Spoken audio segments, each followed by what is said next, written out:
उत्तर प्रदेश की एकमात्र विधानसभा मिल्कीपुर, जो अभी कुछ दिन पहले जिसमें 9 विधानसभाओं में चुनाव हुआ था, लेकिन मिल्कीपुर सीट चुनाव आयोग ने छोड़ दी थी। अब उसी मिल्कीपुर विधानसभा सीट पर 5 फरवरी को चुनाव मतदान होगा और 8 फरवरी को मतगणना होगी।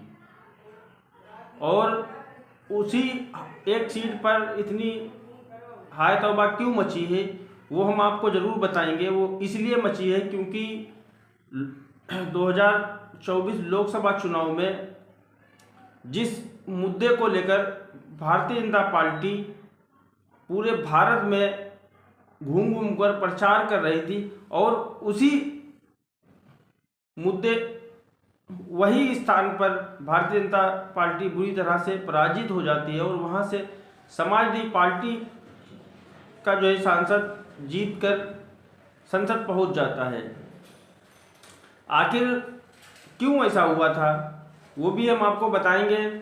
और समाजवादी पार्टी की ओर परंपरागत सीट यानी कि अवधेश प्रसाद, जो कि अयोध्या फैजाबाद से सांसद लगातार मिल्कीपुर से कई बार से वो विधायक बनते चले आ रहे थे, अखिलेश यादव ने उन्हीं के ऊपर दांव लगाया और वो दांव सफल हो गया।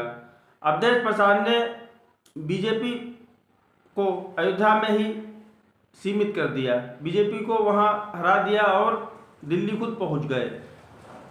संसद बनने के बाद में उन्होंने इस्तीफा दे दिया। इस्तीफा देने के बाद में जो सीट खाली हुई थी उन पर उपचुनाव हुआ, लेकिन मिल्कीपुर सीट छूट गई थी क्योंकि मिल्कीपुर सीट में कुछ पेच फंसा हुआ था।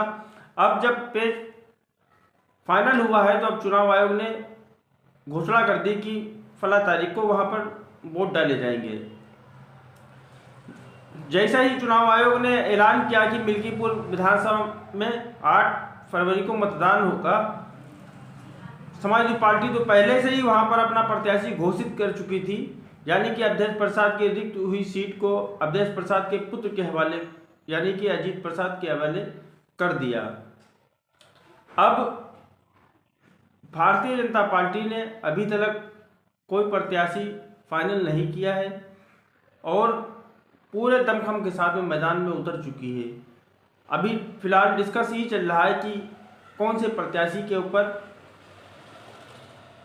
दांव खेला जाए, लेकिन अखिलेश यादव पहले ही अपना प्रत्याशी फाइनल कर चुके थे क्योंकि वो अखिलेश यादव की पुरानी सीट है। वहां से कई बार से लगातार अवधेश प्रसाद चुनाव जीत रहे थे। अब सांसद बनने के बाद वो सीट उन्होंने छोड़ दी और उनके बेटे यानी कि अजीत प्रसाद को अखिलेश यादव ने टिकट दे दिया।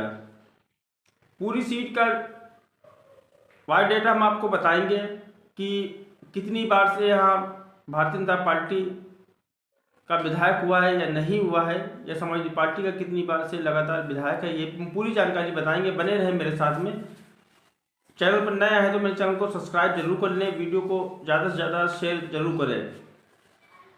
अब उत्तर प्रदेश की एक विधानसभा सीट अयोध्या की मिल्कीपुर विधानसभा सीट, जो कि बहुत ही हार्ड सीट बन चुकी है, वीवीआईपी सीट बन चुकी है, क्योंकि यहाँ से संसद बनने के बाद में अवधेश प्रसाद ने विधानसभा की सदस्यता से इस्तीफा दे दिया और इस्तीफा देने के बाद में अब वहाँ जब इस्तीफा दे दिया है तो वहाँ पर चुनाव तो होना ही है।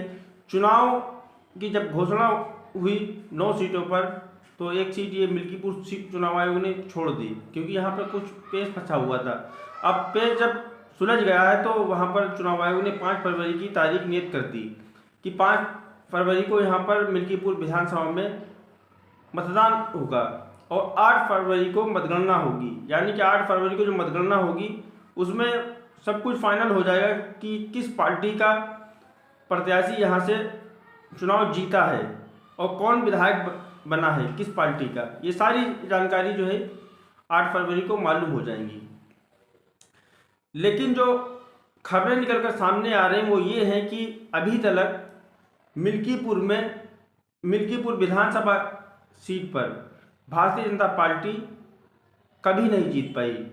अब वो सीट जीतने के लिए चाहे उत्तर प्रदेश के मुख्यमंत्री योगी आदित्यनाथ जी हों, चाहे उनकी पूरी टीम एड़ी चोटी का जोर लगाए हुए है, वहाँ पे लोगों से के साथ में छोटी छोटी जनसभाएं शुरू कर दी गई और उधर अखिलेश यादव की टीम भी पूरी तरह से एक्टिव हो चुकी है, क्योंकि ये अपनी सीट को खोना नहीं चाहते हैं। जैसे कि पुरानी सीटों की अगर हम बात करें, जैसे कुदरत की सीट समाजवादी पार्टी की झोली में थी और उपचुनाव में वो भारतीय जनता पार्टी के खाते में चली गई। इसी तरह से अखिलेश यादव की पूरी टीम पूरी तरह से एक्टिव हो चुकी है और हर हाल में ये सीट जीतने की कोशिश कर रही है कि हमारी ये पुरानी सीट हमारे खाते में ही आए।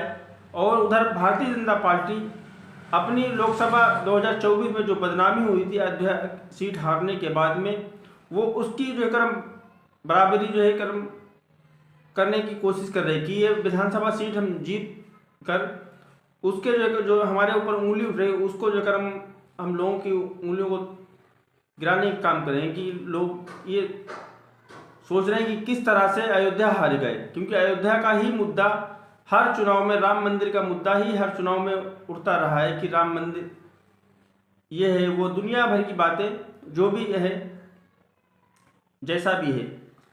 उसी जगह से भारतीय जनता पार्टी का चुनाव हारना ये पच नहीं रहा था कि आखिर वहाँ कैसे हम हार गए। लेकिन जनता का मूड है किसके ऊपर जनता भरोसा कर ले। अवधेश प्रसाद के ऊपर भरोसा किया और अवधेश प्रसाद वहाँ से सांसद बन गए। विधानसभा क्षेत्र की गणित की बात करें मिल्कीपुर की, तो वहाँ पर अवधेश प्रसाद की बिरादरी जो कि पासी बिरादरी बहुत ही ज़्यादा है, इसीलिए अवधेश प्रसाद का पल्ला यहाँ पर भारी रहता है। और अवधेश प्रसाद के साथ साथ वहाँ पर मुस्लिम समाज भी है और उधर यादव भी है।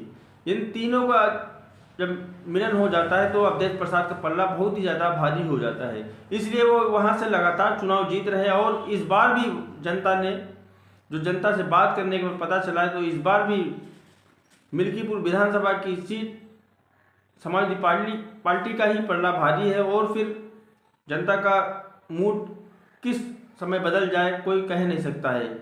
जनता ही सर्वोपरि होती है विधानसभा क्षेत्र में। फिलहाल अजीत प्रसाद पूरी तरह से मैदान में उतर चुके हैं और उनको मौका भी मिल गया था चुनाव प्रचार करने का, इसलिए अजीत प्रसाद अब पूरी तरह से मैदान में उतर चुके हैं और लोग उनको अच्छी तरह से जान भी चुके हैं और पहले से भी जानते थे, क्योंकि अवधेश प्रसाद जो कि अब सांसद हैं वो लगातार वही क्षेत्र से विधायक हो रहे थे, इसलिए बेटे अजीत प्रसाद भी उनके साथ में चुनाव में प्रचार करने के लिए साथ जाते थे, इसलिए जनता उनको पहले से ही जानती है। लेकिन इस बार वो खुद स्वयं प्रत्याशी हैं समाजवादी पार्टी की तरफ से, तो जनता उनके ऊपर भरोसा जता रही कि अवधेश प्रसाद ही यहाँ से चुनाव जीतेंगे।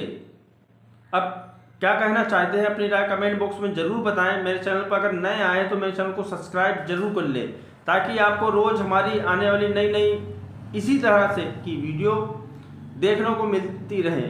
धन्यवाद।